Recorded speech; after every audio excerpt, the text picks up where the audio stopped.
something go right over the top of us that looked like a long cylindrical object that almost looked like a cruise missile type of thing moving really fast. We just had something go right over the top of us that looked like a long cylindrical object that almost looked like a cruise missile type of thing moving really fast.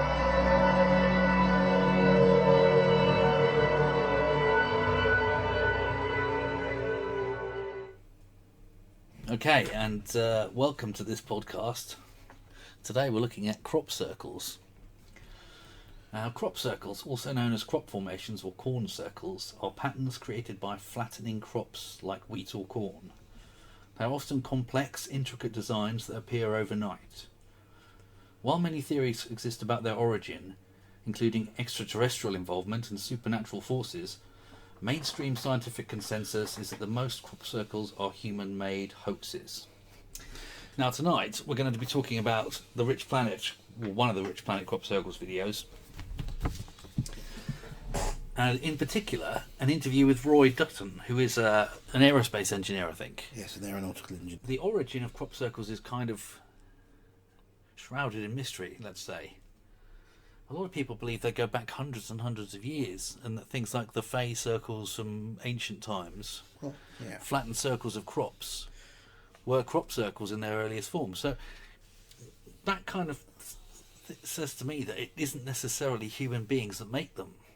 Yeah, I mean, I would lean towards them being something of ancient origin, especially the fact that the majority of crop circles happen in Wiltshire, and Wiltshire is well known for its ancient structures and ancient societies. But they do happen all over the world. They do, but the epicenter is the south of England, which I just find really interesting, because if you think about something like the pyramids, obviously they can't do them there because there's no crops.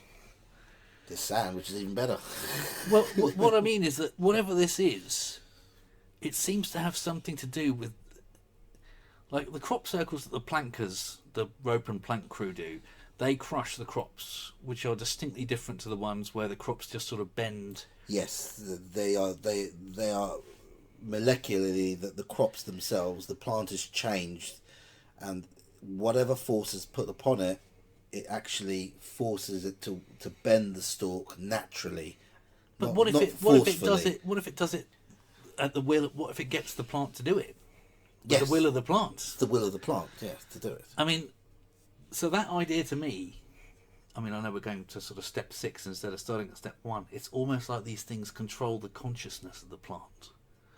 Yes. And that's how they overcome the speed of light to get the message, or something like that. Well, I don't know. Well, we don't know what the message is, but we know it's a message because, you know, unless there are some sort of, you know, there are theories that there are some sort of timestamp or some indicator for the extraterrestrials to know where they are, some sort of positioning, navigational tool maybe, to navigate through either time and space, or it could just be a message from beyond. It could be a message from extraterrestrials. Come on. Think about something we've tackled in the past. The Silbury Hill and the Avebury stones. Yes. As we said, moving those stones does not seem to be compatible with the age and equipment these people had. And yet these guys are sending messages interstellar to those people. Because that's where Avebury is. It's in Wiltshire, right? Yes, it's on the tip of Wiltshire. Avebury is, yes. But obviously Wiltshire's better known for Stonehenge, not the Avebury circles. Sure. I'm just saying that, you know. But it is in that, it's in that region. That's the kind of people they're still looking to reconnect with, presumably. But why them in particular is the answer. Well, presumably they had some sort of union. Because if they moved those stones, they had to have had the help from whoever this is, surely. Yes, I think that the inhabitants at the time must have had some level of communication or some sort of spiritual connection. To a degree where they either idolised them as gods or they worshipped them. But we don't know. I'm obviously speculating, as I always do. Of course. We've kind of gone in at the deep end with this. But it's a safe zone to make assumptions because nobody knows the facts yet. We can make assumptions and guess. But these things literally appear overnight. They're so complex and complicated to create that it makes it almost impossible for a human hand to do it within the time scales that are... For some of them. For some of them. I mean, some of them definitely are... The vast majority of them definitely are hoaxes. But we don't know if they were created overnight. They could have been created over a number of nights or a week or something like that. We are only told at the end that this is a crop circle. We suspect it's been... Okay, but the one at Stonehenge, the Julie ones or whatever it's called, one of the reasons that one's so interesting is because they fly over Stonehenge with visitors. And one of the pilots who was working that day, this is in broad daylight, by the way, right next to the A303. He took off with some people in, flew over Stonehenge, and when he flew back again, the crop circle was there. And that was only 45 minutes later. Yes. There's no way that was a human being. Yeah, it's instantaneous. It was 300 metres across. Yeah, that's instantaneous, isn't it? I mean, that's bonkers. There's no way that anyone could have done that. Yeah. So the question is... What sort of signals would you have to send to permeate a field and to get through to the plant to say, you need to bend over at this angle for this many rows of plants, and you have to do it at this depth, and you have to make this, you have to weave. Also, another thing we have to also mention is these plants are weaved as well. They're not just plants that are bent over. Yes. They are interwoven into each other. Some of them have like a 3D texture. Yeah, and they're not bent into place. They are formed back into. They form themselves into that sort of position. So molecularly, these things are being changed. So, I mean, well, it's to a degree. It's possible. I mean, that's just a modern way of interpreting what happens. That's my interpretation. Yeah. That's. Yeah. But, I mean, to say they've been molecularly. I mean, we don't know what the mechanism of that is. It could literally be speaking to the plants in a way we've lost through time. Do you know what I mean? That's obviously there. That's into another realm of lost knowledge and you know, spirituality that exactly we can only speculate. But I'm just trying to pick, because to me, either this is happening from, so it's in scientific, well, not scientific, it's very simple modern day thinking. I'm not a scientist, but in terms of, it's either coming from a plane or something in the atmosphere, something in orbit, or something further away. That's completely detached and not physically connected to the field. It Right. is something So from a distance. if it's coming through the atmosphere and it's like electromagnetic radiation, it's going to cook the air as well. I mean, that's going to be tricky. If it's coming from the low Earth orbit, it's going to cook the air too.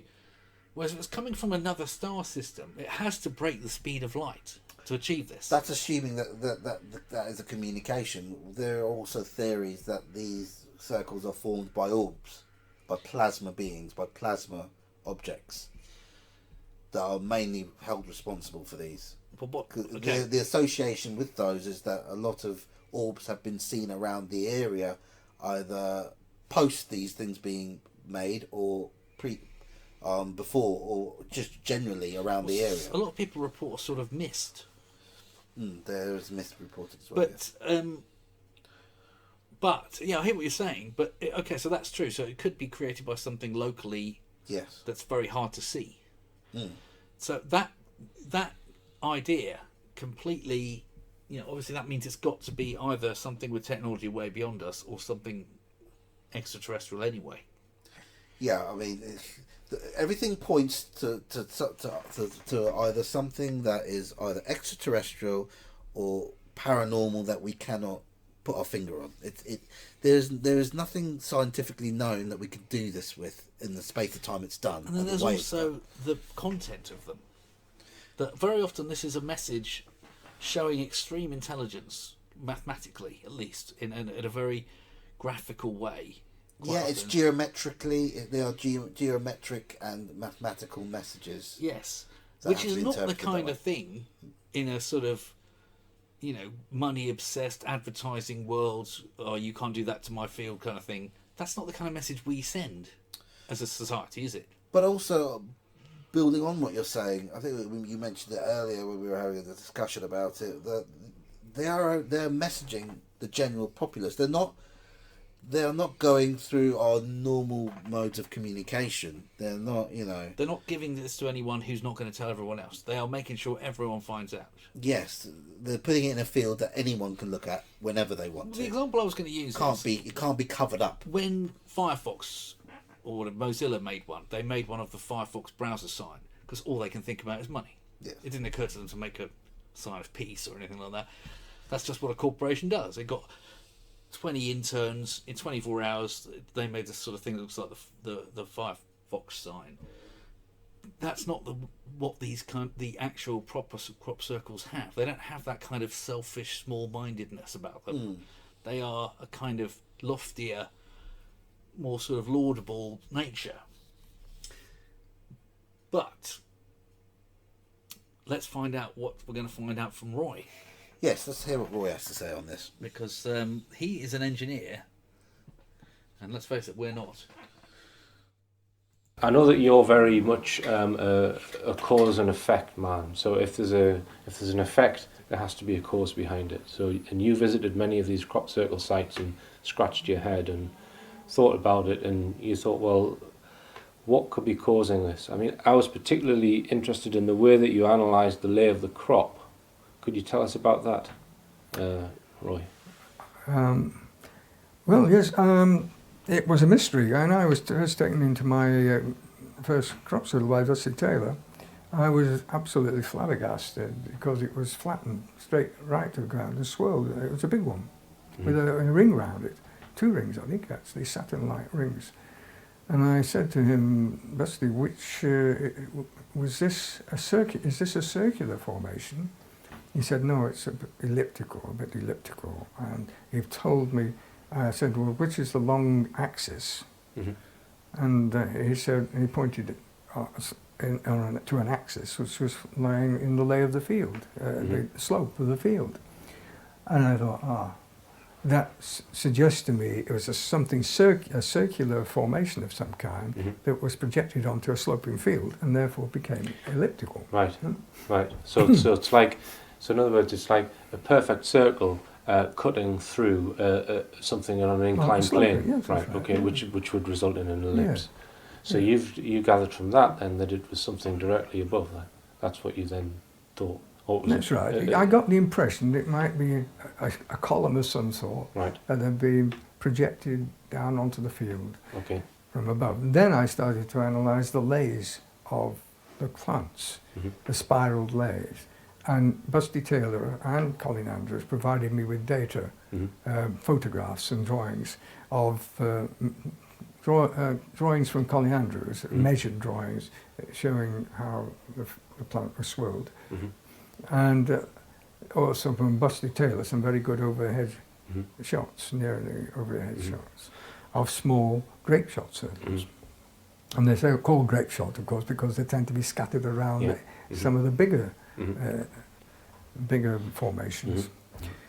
And I then began to look to see what pattern, what mathematical relationship could be applied to these things, which might explain how they're produced. Because when you looked at that pattern, you saw that it was made up of a series of discrete actual sweeps, if you like. Is that am I right? That's right. That's the first clue. They were generally stripped. They were strips of spiral. They were spiral strips. Spiral strips. So a sequence of spiral strips throughout a 360 degree. And can you? Because I know that you made a model, and we'll take a look at that, which actually demonstrates what the theory that you came up with, that it was a line scanner. Can you tell us what the line scanner is? Yes. First of all, I had to satisfy myself that what was producing these spirals was not a plank, or roll or anything like that. Yeah. That these plants were genuinely bent without breakage, and beautifully inscribed into the crop. And so, having sort of satisfied myself that this was the case, then I began to ask myself, well, how could this happen? And I did an analysis of, one can split up the analysis of a swirled pattern, we can analyse a swirled pattern by looking to see what the relative vector is outwards and transversely, rotationally. Yeah. So by looking at the combination of these vectors, then became clear to me of what kind of organisation there was in producing these things. And what came out was that, to put it very simply, it looked as if they'd been formed by something going outwards from the centre of the formation at a steady speed, while something else was going round, rotating at or a it was fixed going rate. at an increasing rate as you went further out, like on a roundabout. You see? Now, putting those two vectors together, those two systems together, I could actually reproduce those things accurately, those swirls. I produced this model to demonstrate to... So, the way he describes how he perceives these things to be formed, especially with the calculations he's just done, would suggest it's something. It's like it's been printed on there, wouldn't it? It's so organised. So he's saying it starts at the centre of the circle, which means it must have some static relation to the surface of the Earth. I guess that has to be true anyway to get such an organised picture. So this thing is in synchronous rotation with planet Earth. So it can't be immediately sent from another star somehow. That's not possible. I think you need a physical object there. There's got to be something in our atmosphere, probably, or at least, I mean, even geostationary orbit wouldn't be. It's to be too far away. But his initial theories on him thinking that it was some sort of like cylindrical source that was then imprinted onto a sloped surface to then form obviously not a circle but obviously some sort of egg-like shape. So this thing is referencing the planet Earth as being a perfect sphere, and the hill is distorting its image. That's what he's saying, isn't it? That he was leading up towards that, but it's a very intelligent guy. Obviously, the thing is that this topic is just such a big unknown that everyone's just doing the best they can to get their heads around it, interpreting how could something like that be created. Well, that's absolutely true, because we don't know they weren't deliberately drawing an ellipse. Exactly, we don't. He's assuming that. Yeah. But he's a very cause and effect kind of guy, as Richard just said. It's possible that it's talking about the orbit of something, which would be elliptical. It's possible that's a reference. But he's talking about the method. So let's see what he's got to say about that. To audiences, the principles involved. This little arm here, with the brush on the end, in fact is free only to move radially outwards. And it flips back to the middle and then begins to move radially outwards again in a straight line. But as this is happening, the whole assembly is rotating steadily in one direction or the other. It could be clockwise or anti-clockwise. So that the path travelled by the brush is a spiral path, a curved path. Now I'm going to try to demonstrate how the circle is produced in this way.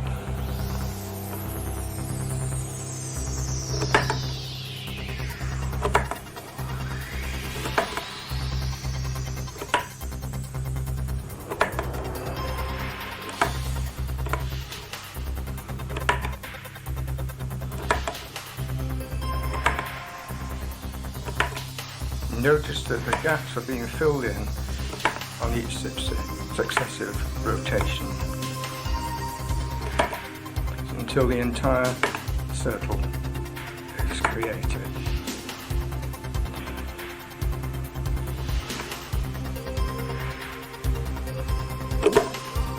The actual shape of the spiral depends on the relative rate of outward sweep and rotation. This is a very short spiral, but sometimes they can go all the way around. You thought it was moving at fixed velocity from the centre to the edge at a fixed rotational speed.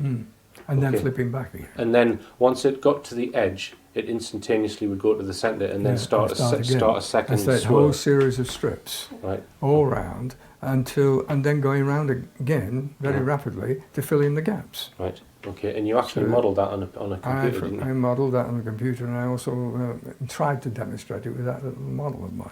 You could then work out the ratio between the fixed outward velocity and the angular velocity. Was there any correlation between that ratio?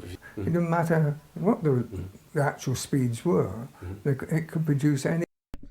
And that's just one dot he's talking about. And that doesn't actually address the kind of actual blade by blade of wheat, the way it gets sort of folded and manipulated. No, and he is recreating a geometric sort of pattern.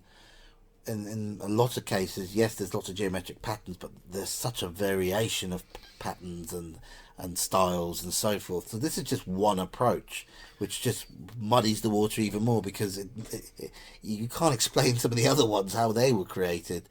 But you've got to start somewhere. So I think he's gone about it the right way. He has a starting point where he tries to just understand the basic theories first of all, just to get if it can be done. Another thing to mention though is that could be completely intrinsic as to the meaning of this particular crop circle.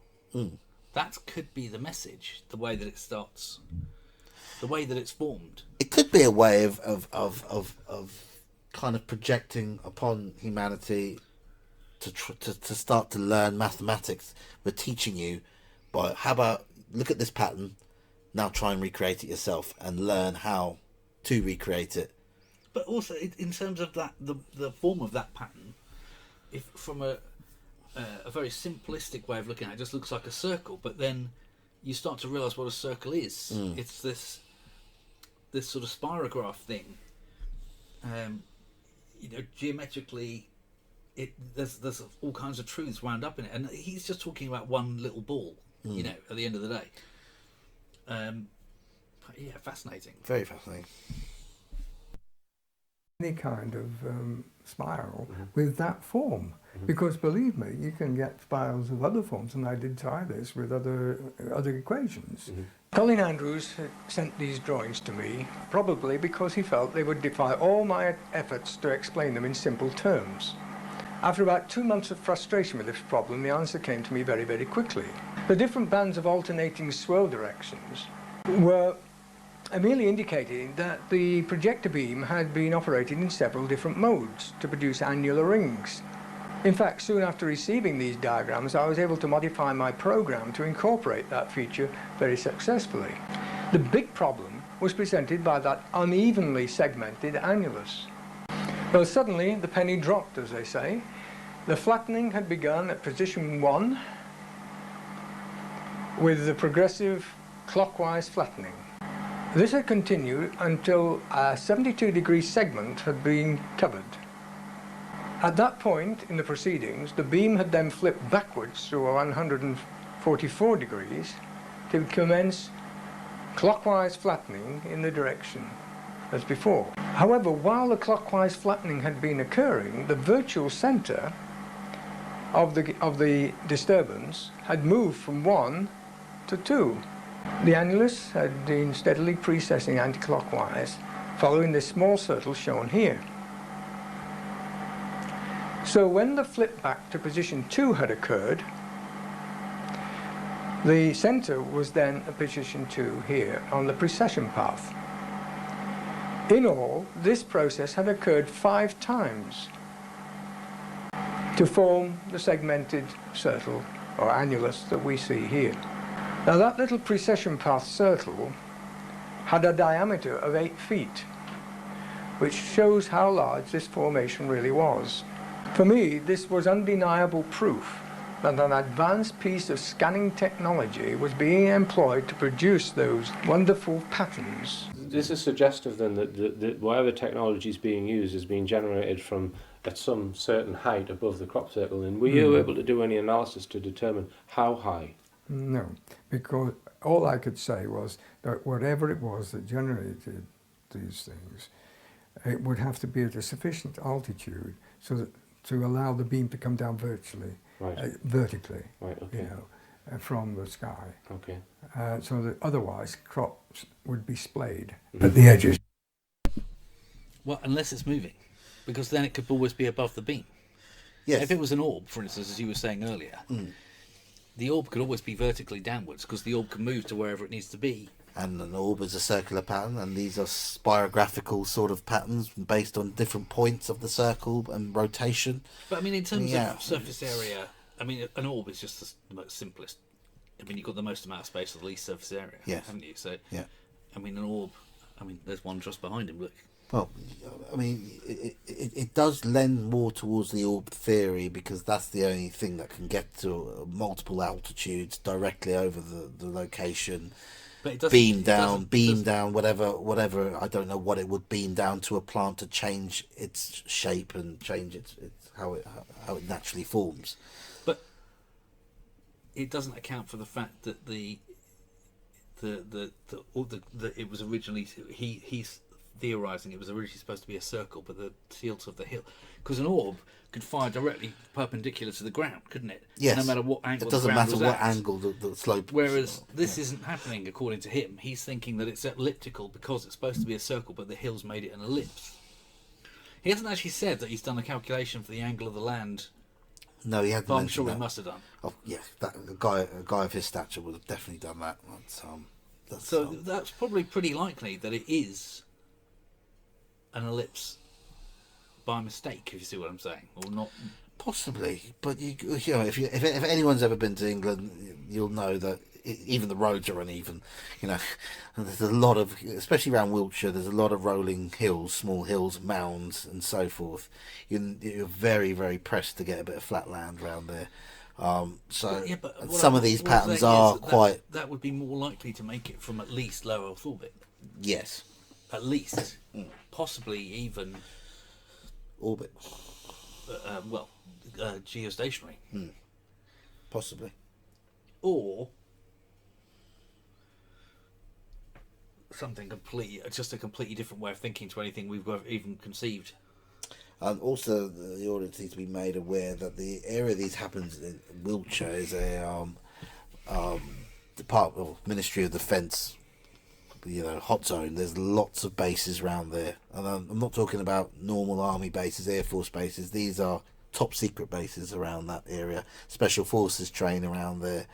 There is still the slight possibility that this could be some sort of experimental device being used on these fields, but that's just another angle, just for the audience to be aware of.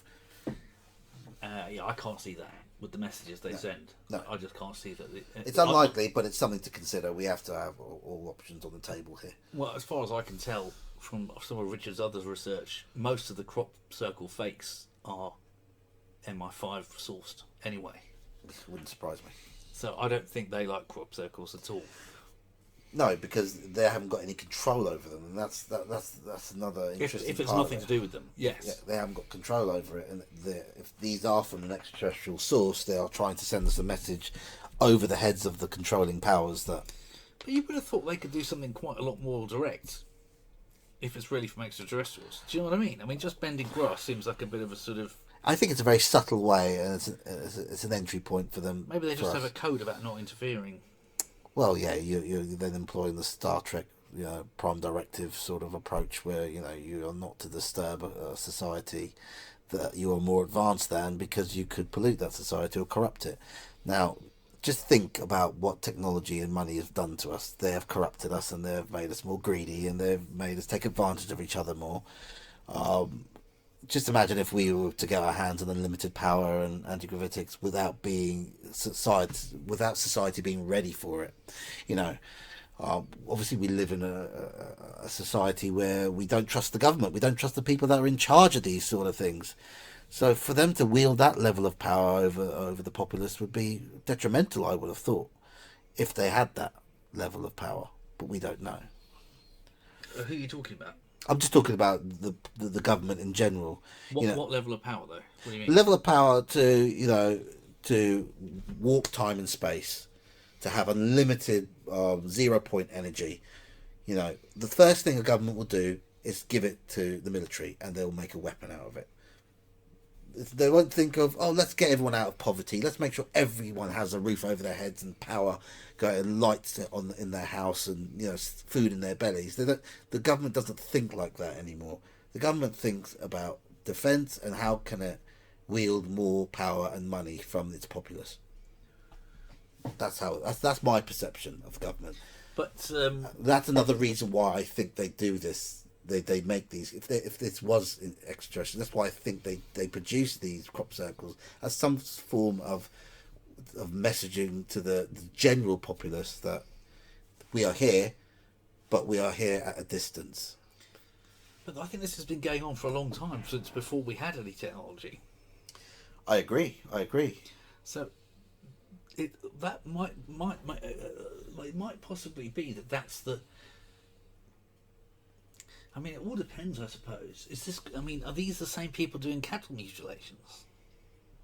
Do you know what I mean? I mean, are these the same people doing abductions, or are they different factions of the same people?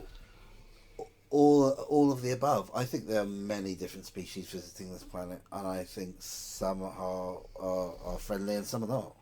And what's their obsession with Wiltshire? Well, there's a lot of ley lines that go through Wiltshire. Well, I think that's definitely a part of it, isn't it? I mean, it's crazy how the things we're told are the most ridiculous. Yeah, the magnetic field must be pretty strong around there for them to be attracted to it. It just seems so odd that of all the places in the world, they picked this tiny little island to do sort of 75% of all the crop circles in the world. It just seems a bit weird. It does, doesn't it? It's not only a tiny little island, a tiny little counties, corner, county Wiltshire and on Hampshire. a tiny island. Yeah, and not even all of those. No. It just seems really weird that there's something that attracts them to it. Particular about that area. But then again, whenever we go there, I always feel a kind of serenity. You do, don't you? That part of the world. You have this air of calm when you enter those areas. Same with Avebury. Yeah. When you walk around there, you just have this solace and calmness and reflection. It's strange. Yeah. Anyway, let's see what he has to say. Let's see where he goes with this. It wouldn't be pushing the crop out at the edges. Okay. So you think it's the height is probably significant. Either the height is significant, or it could be done by a craft which is, let's say, 1,000 feet wide and at a very low altitude, couldn't it? Yes, possibly. Yeah. Okay. But I mean, actually, they might even be produced from orbit for all I know. From space. Mm-hmm. Mm-hmm. But it's not likely, I don't think. I think because of the focusing problem. The only thing that could create the flattening of the crops, which didn't damage it, and produce the heating sufficiently in the stems to cause the distortion of the stem cells. Mm-hmm. This was obviously energy which you had a mechanical property, not just an electromagnetic one. Right. It wasn't just microwave energy, it was something which also could push the crop in the direction of the beam motion. Let's just say then, if we have a craft which has got a huge, great big, just a long metal rod, 2 feet wide, on a pivot, and a machine that works in exactly the same way that your machine works on a much larger scale, right? It could, and if it was high enough up in the sky, it would produce that crop circle in exactly the same manner. The only difference being, it's not a physical metal rod which has been used to flatten the crop. So there was another case where there was no crop circle produced, but farmer witnessed 2 feet wide black tubes. Yes, Mr. Bull. We were staying at that farm, in fact, and he told us about this event that occurred the year before.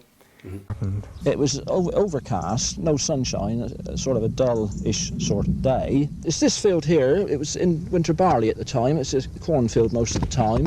And looking across diagonally, looking at the wood behind, it was to the left, about halfway along the wood line that you can probably see on the film. The first one, where I stood in the field nearby. And then, when that died away, the second one appeared near the tree, over near the woods, in the far distance. And suddenly, in front of me was a tube, running up about 1,000 feet. Oh, well, I'm not a good judge, but I would say 1,000 feet plus, are coming down out of sight onto the ground. This was not very many yards away from me, but the important point about it that struck me with it was the circular motion of the ashes in the grit on the ground. It didn't appear to be being sucked up the tube. It was just rotating at high speed on the ground, about 2 feet wide, 2 feet 6 perhaps on the ground. And the tube was vertical and perpendicular, and it didn't grow at the top or anything. And that was unusual. That was one of the unusual things about it. And this went on for several minutes, and then this died away. And then another one appeared about 200 yards from me then, in the other corner of the field. And this was a similar situation, again, lasting about the same time. I've worked these fields for 50 years, and I've never seen anything like it before, nothing at all like it. How long did the tubes last? Well, several minutes, several minutes, probably 3 minutes. It's difficult to tell when you're there and watch the sunny, but it was definitely there for some time. You could stand and watch it. This is a diary of 1990, the year that we saw those tubes we were describing in the field, and just to show you that the entry was made at the time as shown here. Now, I asked him whether the blackness of the tube was caused by this stuff being sucked up. He said, no, I thought that at first, but it wasn't. It was just lying there. It wasn't caused by the... also, he could see through the bottom of it, which indicates a kind of polarization effect, possibly. And it occurred to me that he could have witnessed the kind of beam that I'm talking about. That this was the kind of energy that might be used for crop formation. But he was watching it, he was looking at it with the beam unfocused. The beam was parallel, it was a parallel sided beam, and he had just seen it in scan mode in effect. But perhaps if it had been focused at the bottom like that, it might have actually pushed the crop down, you see, the same kind of energy. And then I went on to conceive that if it could do that, and it was then made divergent at the bottom, that it could lift things up. Why not join me, Richard D. Hall, live for an evening on board the Starship at the Oaken Gates Theatre in Telford?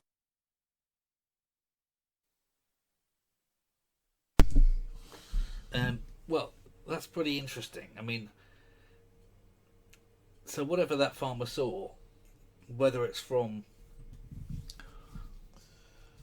orbs, I mean, I think it would have to be from orbs. It couldn't be from a giant flying saucer, because then everyone would see it.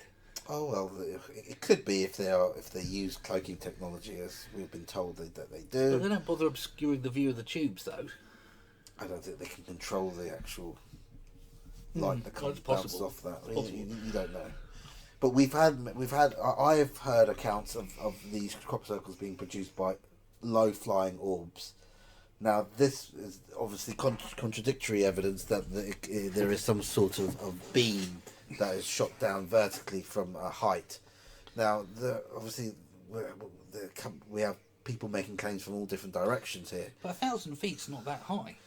Not really. If you were in another field looking across at something 1,000 feet, it wouldn't look that high up at all.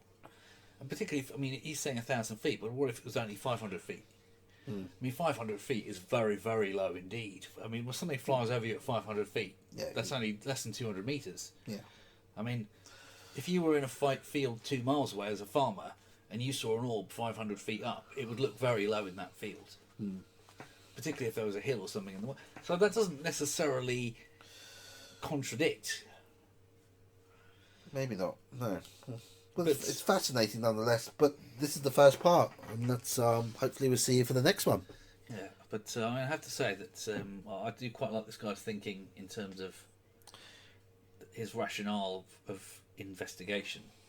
He's thorough, and he's very data driven, and I think that is key to anything involving UFOs and anything of this sort, because there's such a lack of confirmed data on it.